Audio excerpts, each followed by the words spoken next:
Shalom Bapak Ibu Saudara yang dikasihi Tuhan.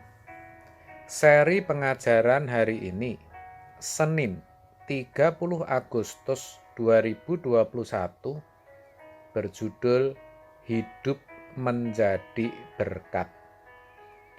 Sesungguhnya Tuhan menghendaki agar setiap orang yang telah diubahkan atau yang telah dilahirbarukan oleh karya penebusan Kristus bisa menjadi berkat bagi orang lain.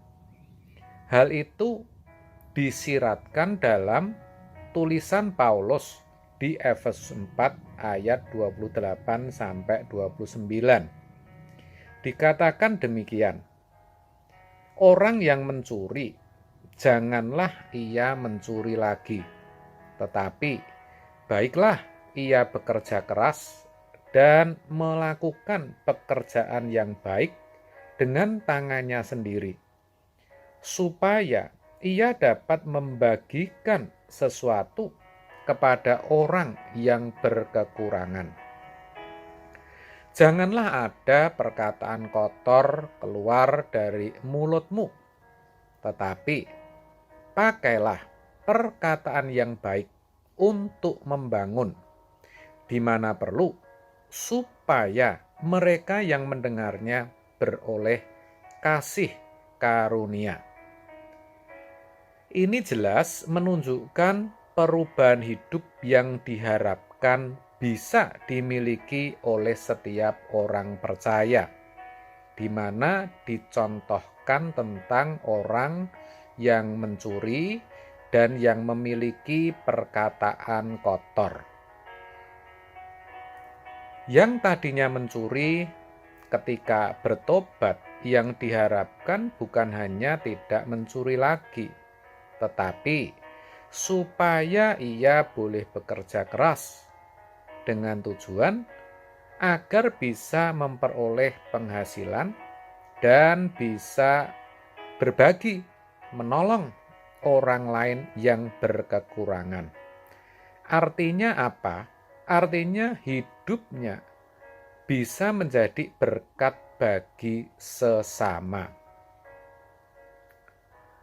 Yang biasa perkataannya kotor atau najis, ya, ketika bertobat harusnya bukan berhenti atau meninggalkan perkataannya yang sia-sia saja, tetapi harus juga bisa mengubah atau memperbaharui perkataannya menjadi perkataan yang membangun, memotivasi, serta membangkitkan semangat, sehingga orang yang mendengar beroleh kasih karunia. Dengan kata lain, melalui perkataan, hidupnya harus bisa menjadi berkat bagi sesama. Jadi saudara, bisa disimpulkan bahwa pertobatan yang dikehendaki dalam Kristus Yesus itu bukan pertobatan yang pasif, dalam arti tidak berbuat dosa lagi, tetapi yang dikehendaki adalah pertobatan yang aktif, yang bisa menjadikan hidup barunya menjadi berkat. Jadi orang percaya yang dilahirbarukan itu bukan saja harus menanggalkan manusia lamanya, tapi sekaligus bisa mengenakan manusia baru. Menanggalkan lalu mengenakan. Harus bisa mengalami perubahan kodrat dari kodrat dosa menjadi berkodrat ilahi. Begitu saudara. Sesungguhnya itulah yang harus diperkarakan, diperjuangkan oleh setiap orang percaya. Kenapa?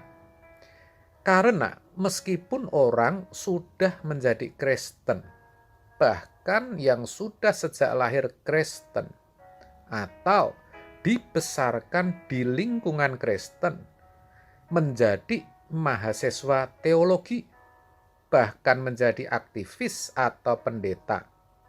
Semua itu bukan jaminan atau pertanda sudah mengalami kelahiran baru. Kelahiran baru sesungguhnya hanya bisa dilihat dari peragaan hidupnya.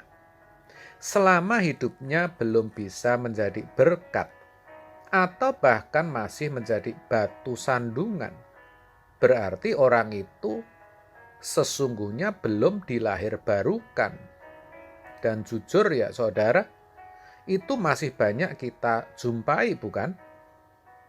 Sebab itu saudara, mari kita sadar bahwa keselamatan di dalam Kristus itu harusnya bisa membuat atau mengubah hidup seseorang yang tadinya sia-sia menjadi hidup yang memberkati.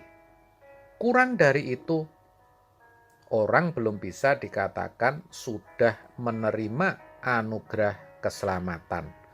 Jadi jangan terlalu yakin saudara. Maka tidak heran kalau Tuhan Yesus berkata dalam Matius 5 ayat 16. Demikianlah hendaknya terangmu bercahaya di depan orang. Perhatikan, supaya mereka melihat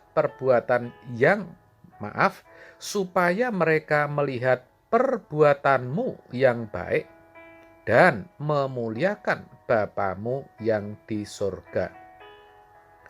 Perhatikan, dikatakan supaya mereka melihat perbuatan baikmu. Itu artinya hidup orang percaya harusnya menjadi berkat. Nah, pertanyaannya, bagaimana dengan hidup saudara? Apapun jawaban saudara, tidaklah penting. Yang penting, mulai sekarang mari berjuang agar hidup saudara bisa menjadi berkat, menjadi anggur yang tercurah dan roti yang terpecah. Amin. Tuhan Yesus memberkati.